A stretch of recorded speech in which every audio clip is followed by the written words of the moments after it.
जय हिंद दोस्तों, आप सभी का न्यू ऑक्सफोर्ड एजुकेशन में स्वागत है। चलिए आज आपका न्यू प्रैक्टिस सेट नंबर 5 बनने जा रहा है। ये आपका यानी नए पैटर्न पर आधारित है। ये आपका न्यू पैटर्न पर आधारित है। यानी आपका इसमें 5 ऑप्शन है, इसे ध्यान दीजिए। इसमें आपका 5 ऑप्शन है। चलिए हम स्टार्ट करते हैं। क्वेश्चन फर्स्ट आपका है, तो सूची 1 में आपका लेखक दिया है और सूची 2 में पुस्तकें दी है। इसे हम मिलान करना है। तो आपका हो जाएगा हिंद स्वराज का महात्मा गांधी हो जाएंगे। फिर आपका है गीतांजलि को हो जाएगा रविंद्रनाथ टैगोर हो जाएंगे। फिर आपका खुशवंत सिंह ये जगह और ट्रेन टू पाकिस्तान, यानी खुशवंत सिंह और ट्रेन टू पाकिस्तान, यानी और ट्रेन टू पाकिस्तान के लेखक कौन है? खुशवंत सिंह है। फिर आपका है सुरेंद्रनाथ बनर्जी, आपका हो जाएगा अ नेशन इन मेकिंग।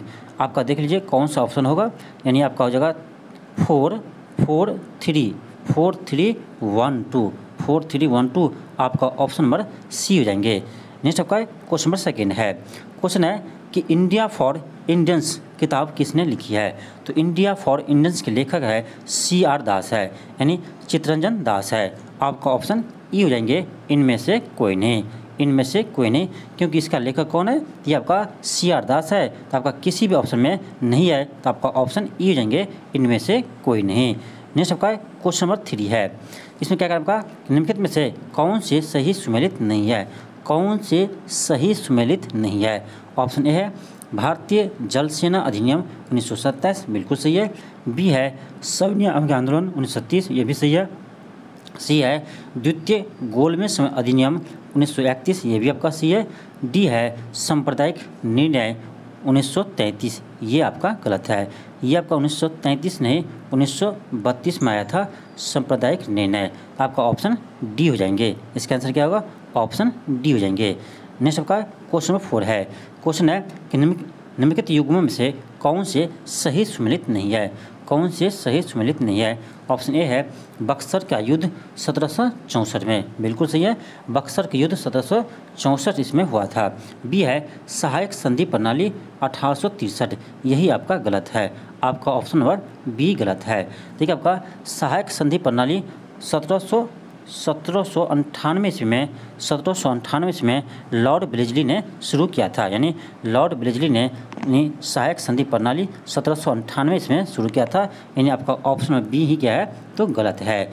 ऐसे देखिए आपका सहायक संधि प्रणाली का जनक कहा जाता है डुप्ले को। किसे कहा जाता है? तो डुप्ले को कहा जाता है, इसे भी ध्यान रखिएगा। नेक्स्ट आपका क्वेश्चन नंबर 5 है।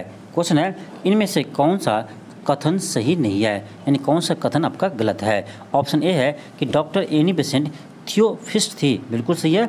बी है कि थियोफिजिकल सोसाइटी का अंतर्राष्ट्रीय मुख्यालय मद्रास में, ये भी आपका सही है। सी है स्वामी दयानंद सरस्वती ने आर्य समाज की स्थापना की, ये भी आपका सही है। ऑप्शन डी है कि महात्मा गांधी का जन्म गांधीनगर में हुआ था, ये आपका गलत है। महात्मा गांधी का जन्म गुजरात के पोरबंदर में हुआ था, इसे आप याद रखिएगा। कब हुआ था? तो हुआ था आपका 2 अक्टूबर 2 अक्टूबर महात्मा गांधी का जन्म 2 अक्टूबर 1869 को हुआ था। 1869 को हुआ था, इससे आप याद रखिए। 2 अक्टूबर 1869 को महात्मा गांधी का जन्म हुआ था। कहाँ? गुजरात के पोरबंदर में, इसे आप याद रखिएगा।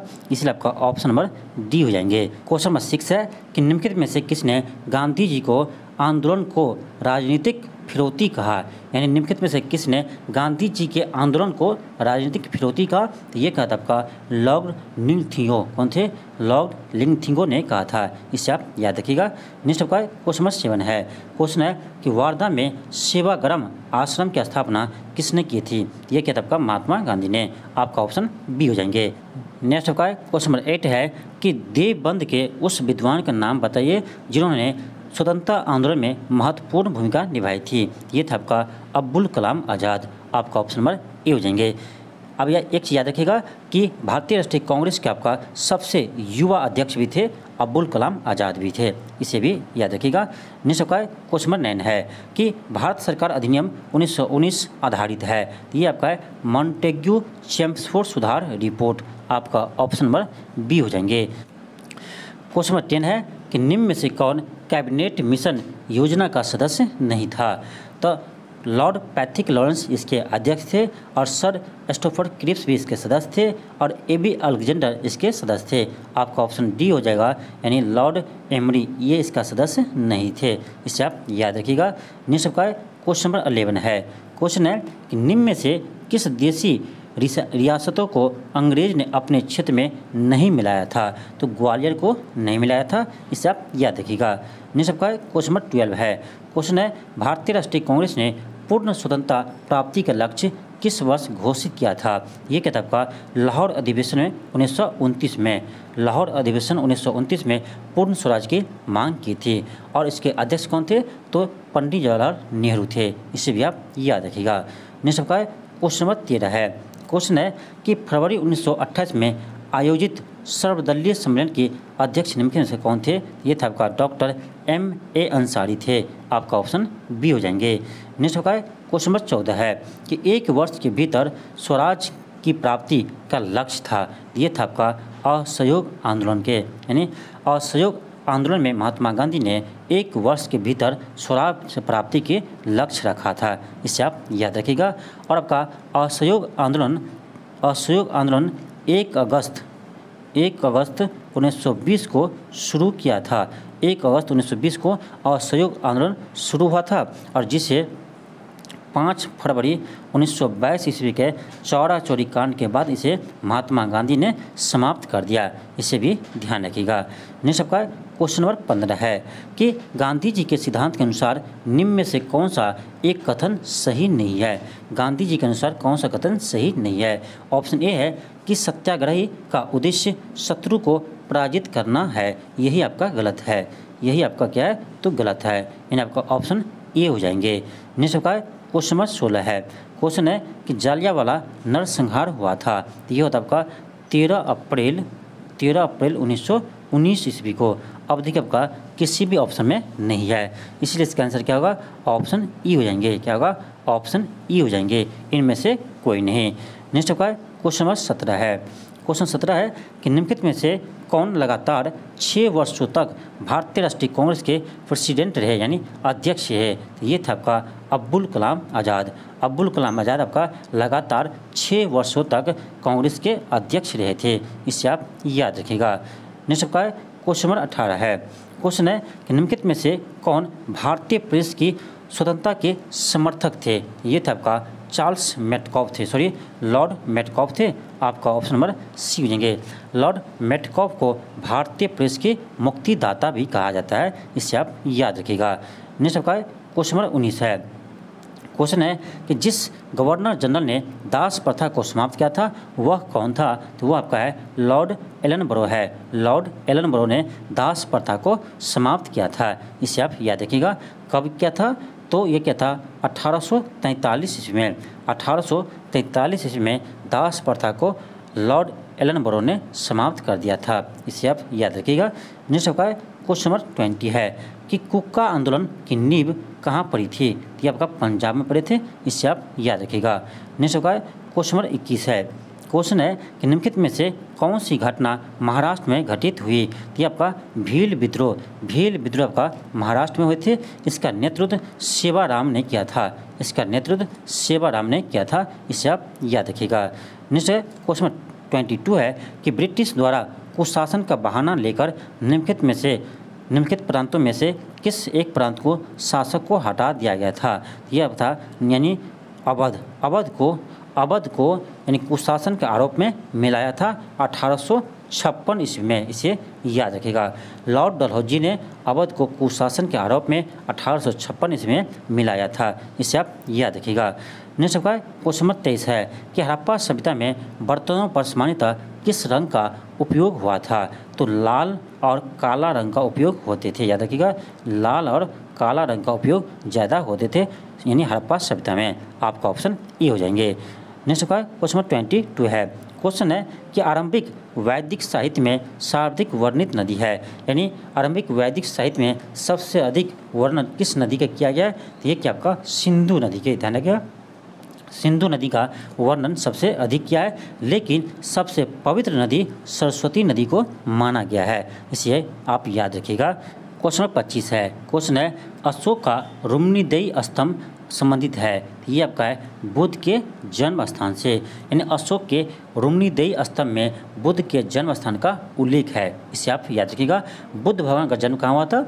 ये तो आपका लुम्नी में हुए थे। इसे आप याद रखिएगा। नेक्स्ट आपका है क्वेश्चन नंबर 26 है कि संगमकालीन साहित्य कौन को एवं मनन किसके लिए प्रयुक्त होते थे? क्वेश्चन क्या है कि संगमकालीन साहित्य में कौन को एवं मनन किसके लिए प्रयुक्त होते थे? आपका ऑप्शन डी हो जाएंगे। किसके लिए? राजा के लिए होते थे। नेक्स्ट आपका क्वेश्चन नंबर 27 है। क्वेश्चन है कि संस्कृत के कवि और नाट्यकार कालिदास का उल्लेख हुआ है, यानी संस्कृत के कवि और नाटककार कालिदास का उल्लेख किस में है? आपका ऑप्शन ए हो जाएंगे पुलकेशन द्वितीय के ऐहोल अभिलेख में। किसमें उल्लेख है? पुलकेशन द्वितीय के ऐहोल अभिलेख में इसका उल्लेख किया गया है। नेक्स्ट का क्वेश्चन नंबर 28 है। क्वेश्चन है कि किस शासक वंश ने मंदिरों एवं ब्राह्मणों को सबसे अधिक ग्राम अनुदान में दिया था? यानी किस शासक वंश ने मंदिरों एवं ब्राह्मणों को सबसे अधिक दान दिया था, यानी सबसे अधिक ग्राम दान में दिया था? आपका ऑप्शन ए हो जाएंगे गुप्त वंशों ने। नेक्स्ट का क्वेश्चन 29 है। क्वेश्चन है कि सोनगिरी का ऐतिहासिक दिगंबर जैन तीर्थ स्थल है, ये कहाँ पर है? तो ये आपका यानी मध्य प्रदेश में है। आपका ऑप्शन सी हो जाएंगे।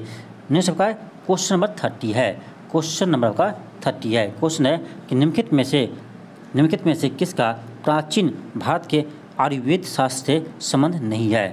ये आयुर्वेद शास्त्र से संबंध नहीं है तो धन्वंतरी का है, चरक का भी है और श्रुसूत्र का भी है, भास्कराचार्य का नहीं है। आपका ऑप्शन नंबर बी हो जाएंगे। आपका ऑप्शन नंबर बी हो जाएंगे। भास्कराचार्य आपका प्रसिद्ध गणितज्ञ एवं खगोल शास्त्र थे। नेक्स्ट का क्वेश्चन 31 है। क्वेश्चन है कि बुद्ध के जीवन की किस घटना को महाविनिष्क्रमण के रूप में जाना जाता है? तो उनके गृह त्याग को जाने जाते हैं। आपका ऑप्शन सी हो जाएंगे। नेक्स्ट का क्वेश्चन 32 है कि तैमूर लंग के आक्रमण के बाद भारत में किस वंश का राज स्थापित हुआ? तो सयद वंश की राज स्थापित हुआ। आपका ऑप्शन नंबर बी हो जाएंगे। तैमूर लंग के आक्रमण के बाद भारत में सयद वंश की स्थापना हुई।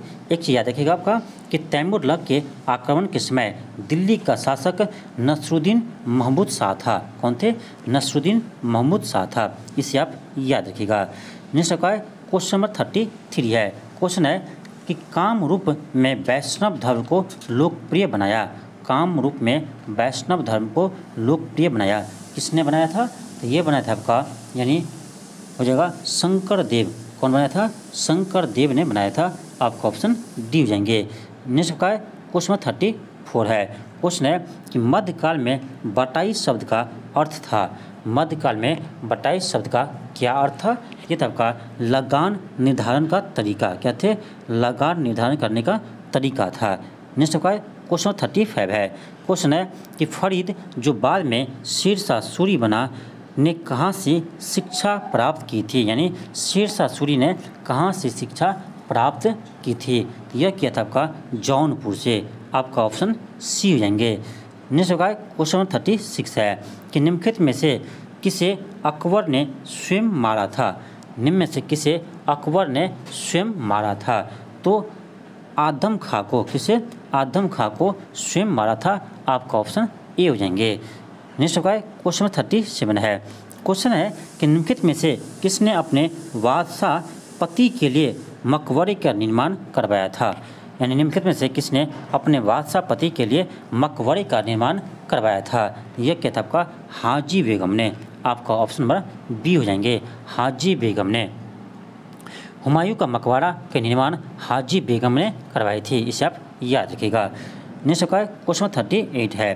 क्वेश्चन है कि राधा कन्हैया का किस्सा पुस्तक के लेखक कौन है?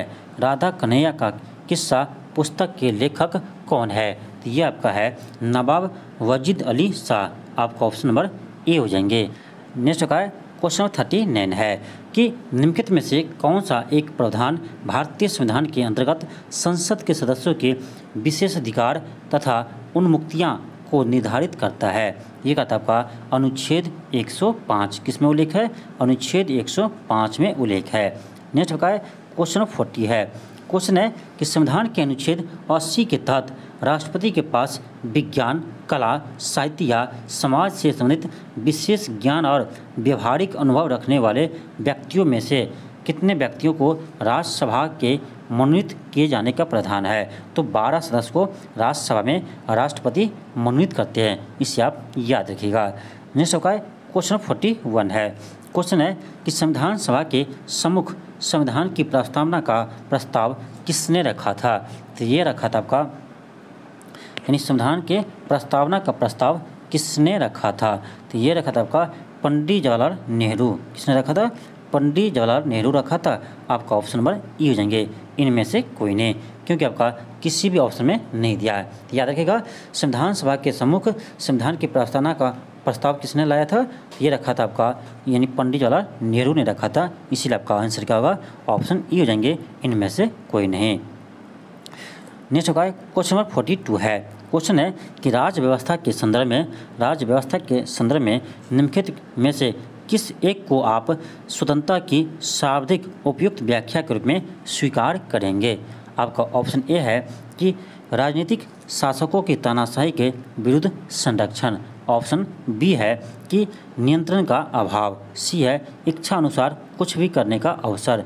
डी है स्वयं को पूर्णतः विकसित करने का अवसर। आपका ऑप्शन नंबर डी बिल्कुल सही है, यानी सबसे अच्छी स्वतंत्रता का उल्लेख कौन है? आपका ऑप्शन डी है कि स्वयं को पूर्णतः विकसित करने का अवसर देते हैं।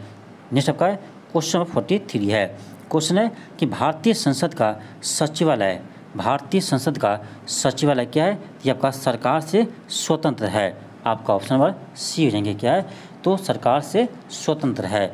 नेक्स्ट आपका क्वेश्चन 44 है। क्वेश्चन है कि निम्नलिखित में से कौन सा एक कथन लोकसभा के अध्यक्ष के बारे में सही नहीं है? ऑप्शन ए है कि उनके पास अनिश्चित काल तक सदन को स्थगित करने की शक्ति है। ये तो आपका बिल्कुल सही है। बी आपका है कि उनके पास शस्त्रावान के बाद भी सत्र को बुलाने की शक्ति है। यही आपका गलत है।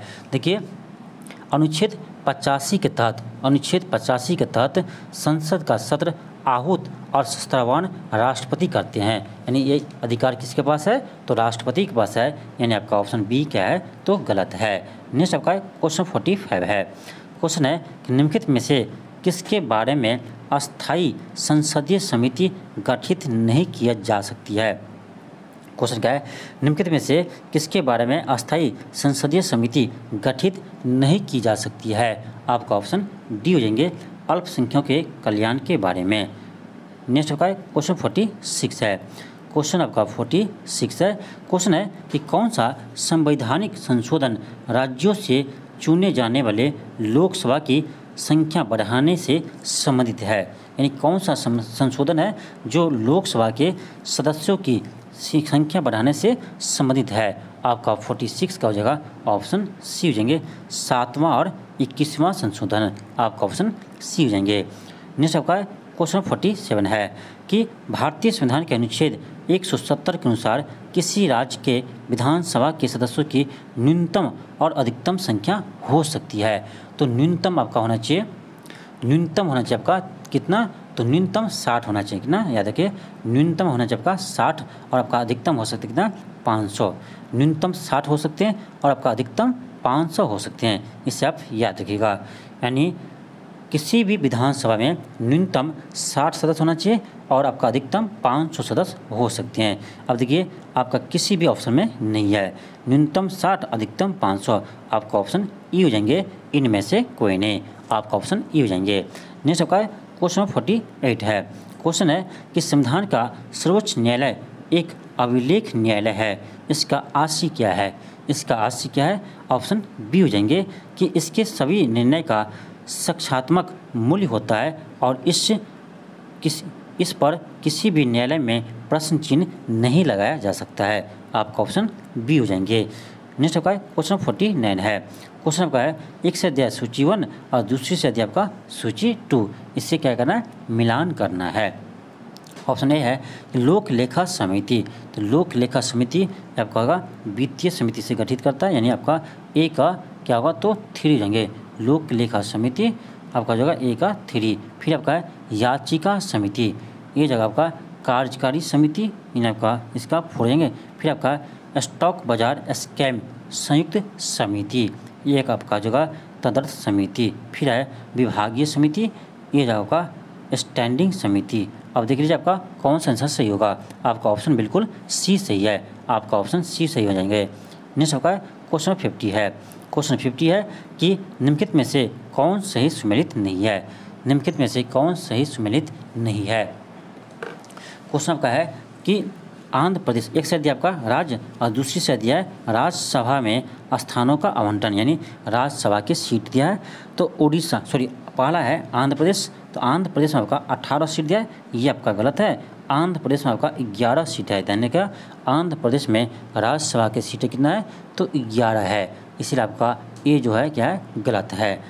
ये आपका क्या है, तो गलत है। आपसे गलत ही पूछ रहा था यहाँ, तो ये आपका एक तो मिल गया। ठीक, आगे है उड़ीसा, तो उड़ीसा में आपका 10 सीट है, बिल्कुल सही है। तमिलनाडु में 18 सीट है और महाराष्ट्र में 19 सीट है, यानी आपका BCD सही है। यानी आपका ऑप्शन ए ही क्या है, गलत है। आंध्र प्रदेश में 11 राज्यसभा के सीट है, इसे ध्यान रखिएगा।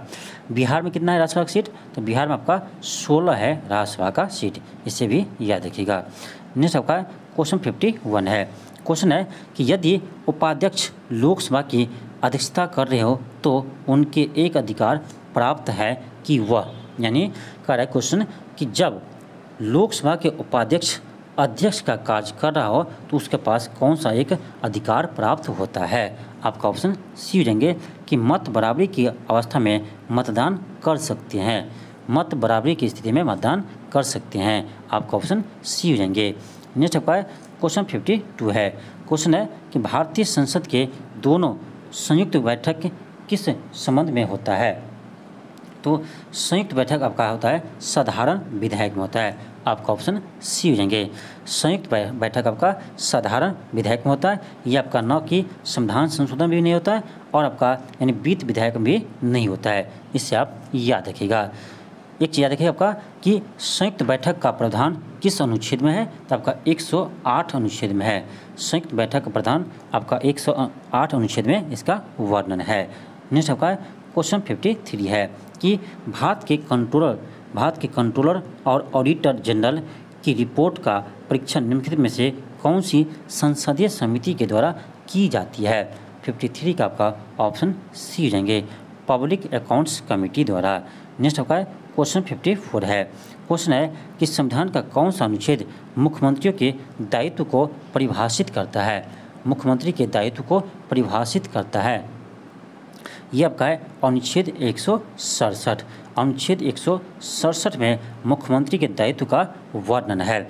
अब देखिए आपका किसी भी ऑप्शन में 167 नहीं है, इसलिए आपका आंसर क्या होगा, ऑप्शन ई हो जाएंगे। इनमें से कोई नहीं, आपका यहीं पर एग्जाम में मिस्टेक कर जाएंगे, क्योंकि आपको याद तो होगा कि 167 था, लेकिन जब आप ऑप्शन में 167 नहीं देखेंगे तो हो सकता है आप 166 भी मार देंगे। क्यों, हो सकता है आपको लगता होगा कि हमको ही याद नहीं है, इसीलिए इसमें आपको कॉन्फिडेंस होना चाहिए। आपका फुल कॉन्फिडेंस रहेगा तभी आप ऑप्शन ई बना सकते हैं, यानी आप ऑप्शन ई लगा सकते हैं। नेक्स्ट का क्वेश्चन 55 है। क्वेश्चन है कि उच्च न्यायालय के न्यायाधीशों के वेतन और भत्ते दिए जाते हैं, ये देता है आपका राज्य की समेकित निधि से। कहाँ से देते हैं, राज्य की समेकित निधि से देते हैं, इसे आप याद रखिएगा। नेक्स्ट का क्वेश्चन 56 है आपका कि पर ओम पर मीटर किसकी मात्रक है, यानी पर ओम और पर मीटर किसकी मात्रक है। ये है आपका यानी चालकता किसकी है, तो चालकता की है, यानी कंडक्टिविटी का ये ऐसा मात्रक है, यानी ओम मीटर पर ओम पर मीटर। इसे याद रखिए आपका कंडक्टिविटी यानी चालकता। तो आपका ऑप्शन ई हो जाएंगे, इनमें से कोई नहीं, क्योंकि आपका किसी भी ऑप्शन में चालकता नहीं दिया हुआ है। तो चालकता का मात्रक होते हैं पर ओम पर मीटर। और आपका प्रतिरोधकता का क्या होता है, तो प्रतिरोधकता का आपका होता है यानी ओम मीटर। क्या होते हैं, ओम मीटर होता है आपका प्रतिरोधकता का, यानी रेजिस्टिविटी का। नेक्स्ट आपका क्वेश्चन 57 है। क्वेश्चन आपका 57 है, इसमें क्या करना है, आपको मैच करना है। देखिए आपका सूची 1 से सूची 2 को मिलान करना है। लैक्टोमीटर, इससे हम दूध की शुद्धता मापते हैं, यानी आपका ए का 4 हो जाएंगे। ए मीटर से हम विद्युत धारा को मापते हैं, यानी बी का 1 हो जाएंगे। फिर आपका है हाइग्रोमीटर, तो हाइग्रोमीटर से हम सापेक्ष आर्द्रता मापते हैं, यानी इसका 2 हो जाएंगे। फिर आपका है वोल्ट मीटर, जिससे हम क्या करते हैं तो विद्युत यानी विभवांतर मापते हैं। क्या मापते हैं? विभवांतर मापते हैं। अब देख लीजिए आप क्या होगा, तो आपका हो जाएगा 4 1 2 3, 4 1 2 3, आपका ऑप्शन नंबर ए आ जाएंगे, ऑप्शन आपका ए आ जाएंगे। नेक्स्ट आपका क्वेश्चन नंबर 58 है। क्वेश्चन है कि इनमें से किस प्रकार के अंगों की बुनियादी संरचना एवं उत्पत्ति समान होती है किंतु उनके कार्य भिन्न होते हैं, किंतु उनके कार्य भिन्न होते हैं। ये आपका समजात में, आपका ऑप्शन नंबर बी हो जाएंगे। नेक्स्ट आपका क्वेश्चन 59 है कि निम्नलिखित में से कौन सा एक जीवाणु जनित रोग है, यानी बैक्टीरिया से होने वाली रोग है। ऑप्शन ए है कंठमाला, ये आपका वायरस से होते हैं। फिर आपका बी है खसरा, ये भी आपका वायरस से फैलते हैं। फिर आपका छोटी चेचक है, ये भी आपका वायरस से होने वाला रोग है। और पोलियो भी आपका वायरस से होने वाला रोग है, यानी आपका ऑप्शन ई हो जाएंगे, इनमें से कोई नहीं, आपका ऑप्शन ई हो जाएंगे, इनमें से कोई नहीं। नेक्स्ट आपका क्वेश्चन नंबर 60 है। क्वेश्चन आपका है 60 है क्वेश्चन है कि ध्वनि तरंगे निर्वात में चल सकती है, ये आपका गलत है। ध्वनि तरंगे निर्वात में नहीं चल सकती है। बी है कि केवल ठोस माध्यम में चल सकती है, ये भी आपका गलत है। सी है कि केवल गैस में चल सकती है, ये भी आपका गलत है। ऑप्शन डी है कि ठोस तथा गैस दोनों माध्यम में चल सकती है, बिल्कुल सही है। ध्वनि तरंग आपका ठोस, द्रव, गैस तीनों माध्यम में चल सकती है, लेकिन आपका सबसे अधिक वेग आपका ठोस में होते हैं, उसके बाद आपका द्रव में होते हैं और उसके बाद आपका गैस में होते हैं, इसे आप याद रखिएगा। नेक्स्ट आपका क्वेश्चन नंबर 61 है। क्वेश्चन है कि मोटर कार में शीतलन यानी रेडिएटर किस सिद्धांत पर कार्य करता है। शीतलन यानी रेडिएटर किस सिद्धांत पर कार्य करता है, तो ये कहता है आपका केवल संवहन पर, आपका ऑप्शन नंबर बी हो जाएंगे। नेक्स्ट का क्वेश्चन 62 है। क्वेश्चन है कि किसी उत्तल दर्पण द्वारा अनंत तथा दर्पण के ध्रुव के बीच रखे बीम के प्रतिबिंब की प्रकृति क्या होगी। इसकी प्रकृति क्या होगी, तो आपका आभासी और सीधा होंगे। उत्तल दर्पण द्वारा अनंत और दर्पण के ध्रुव के बीच रखा गया है, तो उसका प्रतिबिंब क्या बनेंगे, तो आपका दर्पण के पीछे बनेंगे और आपका आभासी और सीधा बनेंगे, इसे आप ध्यान रखिएगा। नेक्स्ट आपका क्वेश्चन नंबर 63 है। क्वेश्चन है कि निम्नलिखित कथनों पर विचार कीजिए। ऑप्शन 1 है कि यदि मेजेंटा और पीले रंग के दो वृत्त एक दूसरे को काटती है तो प्रतिच्छेद क्षेत्र का रंग लाल होगा। बी आपका है कि यदि श्यान यानी हरिताभ नीला और मेजेंटा रंग के दो वृत्त एक दूसरे को काटती है तो प्रतिच्छेद क्षेत्र का रंग नीला होगा। आपका 63 का हो जाएगा, ऑप्शन सी हो जाएंगे कि आपका दोनों कथन सही है। नेक्स्ट आपका क्वेश्चन नंबर 64 है। क्वेश्चन है कि फ्यूज में प्रयुक्त होने वाली तार की विशेषता होती है। देखिए आपका जो फ्यूज तार होते हैं इसका आपका यानी उच्च प्रतिरोध और निम्न गलनांक होता है। प्रतिरोध आपका अधिक होता है लेकिन गलनांक आपका निम्न होते हैं, आपका ऑप्शन नंबर सी हो जाएंगे। नेक्स्ट आपका क्वेश्चन नंबर 65 है। इसमें आपका क्या करना है, सूची 1 को सूची 2 के साथ मिलान करना है। सूची 1 को सूची 2 के साथ मिलान करना है। ऑप्शन ए में है कि ऊष्मा से वैद्युत, तो ताप विद्युत संयंत्र, यानी आपका हो जाएगा यानी ए का 4 हो जाएंगे। फिर आपका है वैद्युत से ध्वनि, तो वैद्युत से ध्वनि आपका हो जाएगा लाउड स्पीकर। क्या होगा, लाउड स्पीकर, यानी लाउड स्पीकर विद्युत ऊर्जा को ध्वनि ऊर्जा में बदलते हैं। फिर आपका है द्रव्यमान से ऊष्मा, तो द्रव्यमान से ऊष्मा आपका हो जाएगा नाभिकीय रिएक्टर हो जाएंगे। फिर आपका है विद्युत से यांत्रिक ऊर्जा, आपका जगह विद्युत मोटर हो जाएंगे। आपका देख लीजिए आपका कौन सा ऑप्शन होगा, तो आपका ऑप्शन नंबर बी हो जाएंगे, ऑप्शन नंबर बी हो जाएंगे। नेक्स्ट आपका क्वेश्चन नंबर 66 है। क्वेश्चन 66 है कि जब पानी में साधारण नमक मिलाया जाता है तो पानी के क्वथनांक बिंदु और हिमांक बिंदु क्या होते हैं। जब पानी में नमक मिलाए जाते हैं तो पानी के क्वथनांक और हिमांक बिंदु आपका क्या होता है, तो देखिए क्वथनांक तो आपका बढ़ जाते हैं लेकिन आपका हिमांक क्या होते हैं, तो घट जाते हैं, इसे आप ध्यान रखिएगा। यानी पानी में जब नमक मिलाएंगे तो आपका क्वथनांक बढ़ेंगे, लेकिन आपका हिमांक क्या होगा तो घट जाएंगे, इसे आप याद रखिएगा। नेक्स्ट आपका क्वेश्चन 67 है। क्वेश्चन है काष्ठ, अस्थि, शंख के पुरातात्विक नमूने के काल निर्धारण करने के लिए निम्नलिखित में से कौन सा अपनाया जाता है? तो कारण 14 अपनाए जाते हैं, आपका ऑप्शन नंबर सी हो जाएंगे। नेक्स्ट होगा क्वेश्चन 68 है कि निम्नलिखित में से किस एक को स्ट्रेंजर गैस भी कहा जाता है? तो जिनॉन को स्ट्रेंजर गैस कहते हैं, याद रखिएगा, जिनॉन को स्ट्रेंजर गैस कहा जाता है। इसमें आपका किसी ऑप्शन में नहीं है, इसीलिए आपका ऑप्शन ई हो जाएंगे, आपका ऑप्शन ई हो जाएंगे, इनमें से कोई नहीं। नेक्स्ट होगा क्वेश्चन 69 है। क्वेश्चन है कि द्रवीकृत पेट्रोलियम गैस यानी एलपीजी की निम्नलिखित में से किसका मिश्रण है? तो ये होता है आपका ब्यूटेन और प्रोपेन का होता है, आपका ऑप्शन नंबर बी हो जाएंगे। नेक्स्ट होगा क्वेश्चन 70 है कि निम्नलिखित में से कौन सा विस्फोटक पदार्थ नहीं है? निम्न में से कौन सा विस्फोटक पदार्थ नहीं है? तो ये आपका नाइट्रोक्लोरोफॉर्म, ये आपका विस्फोटक पदार्थ नहीं है। नेक्स्ट होगा क्वेश्चन 71 है। क्वेश्चन है कि धुआं में आँखों को प्रभावित करने वाला कौन सा शक्तिशाली उत्तेज होता है? ये आपका है पैरोक्सी एसीटल नाइट्रेट, पैरोक्सी एसीटल नाइट्रेट, आपका ऑप्शन नंबर डी हो जाएंगे। नेक्स्ट होगा क्वेश्चन 72 है। क्वेश्चन है कि एक रेडियो एक्टिव पदार्थ का अर्ध आयुकाल यानी हाफ लाइफ, इसे क्या कहते हैं? हाफ लाइफ कहते हैं। इसका हाफ लाइफ आपका 70 दिन दिया हुआ है। तो कह रहा है उसी समान पदार्थ के 1 ग्राम पदार्थ का वजन कितने दिन बाद 0.25 ग्राम हो जाएंगे? यानी आपका 1 ग्राम है तो कितने दिन के बाद आपका 1/4 ग्राम हो जाएंगे। आपको पता होगा कि देखिए आपका यानी शुरू में 1 ग्राम है तो इसके 1 हाफ लाइफ है, यानी 1 हाफ लाइफ के बाद ये क्या होगा तो आधा हो जाएंगे, ठीक। और उसके 1 हाफ लाइफ के बाद और इसका भी आधा हो जाएंगे, यानी आपका 1/4 क्या होगा तो आपका 1/4 बच जाएगा। यानी आपका 1/4 होने में आपका 2 हाफ लाइफ समय लगेगा। कितना? 2 हाफ लाइफ समय लगेगा, यानी 2 गुने हाफ लाइफ। तो आपका हाफ लाइफ कितना है दिया है? तो 70 दिन दिया है, तो आपका हो जाएगा 70 दूनी 140 दिन, क्या होगा यानी 140 दिन के बाद यह 0.25 ग्राम बचेंगे। आपका ऑप्शन नंबर ए हो जाएंगे, आपका ऑप्शन ए हो जाएंगे। नेक्स्ट आपका क्वेश्चन नंबर 73 है। क्वेश्चन आपका 73 है। क्वेश्चन है कि प्रकाश संश्लेषण के लिए आवश्यक तत्वों का नाम बताइए। प्रकाश संश्लेषण के लिए आपका कार्बन डाइऑक्साइड होना चाहिए, पानी होना चाहिए और सूर्य का प्रकाश होना चाहिए, आपका ऑप्शन सी हो जाएंगे।